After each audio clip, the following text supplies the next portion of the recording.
আপনি ভিডিও বানাতে বানাতে কি ধৈর্যহারা হয়ে গেছেন? তারপরেও ফলোয়ার বাড়ছে না, সাবস্ক্রাইব বাড়ছে না, ভিউ আসছে না? এইসব নিয়ে একদম টেনশন করার কোনো কারণ নেই।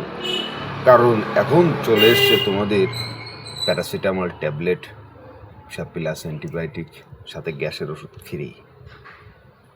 খাওয়ার সঙ্গে কাজ একসঙ্গে সব সঙ্গে সঙ্গে শুরু হয়ে যাবে, বুঝতে পারছো? মানে কি আর বলবো, তোমাদের কোনো টেনশন নেই ভাই। আমার কথাগুলো খেয়াল করে শুনলে, তোমাদের ভিডিও যদি দিনের দিন ভাইরাল না হয় তা আমার কথা শুনো।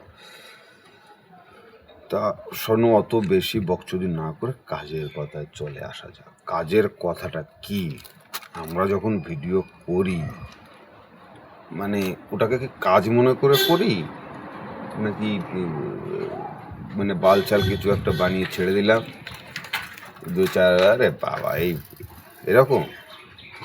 একটা কন্টেন্ট ক্রিয়েটার, সে ভিডিও বানায়, সেটা তার কাজ, সে কাজের মতন করে করে। তোমার মতন টাইম পাস করতে সে ওখানে ভিডিও করতে আসে না, বুঝতে পেরেছ? তার টাইম পাস বন্ধ করো, সিরিয়াস হয়ে কাজ করো, ভালো কন্টেন্ট দাও, দেখবে এমনি দাঁড়িয়ে যাবে। আর বকচোদামি করলে এরকম বোকাচোদার মতন ওরকম একটা দুটো ফলোয়ার নিয়ে পড়ে থাকতে হবে। Be careful bro.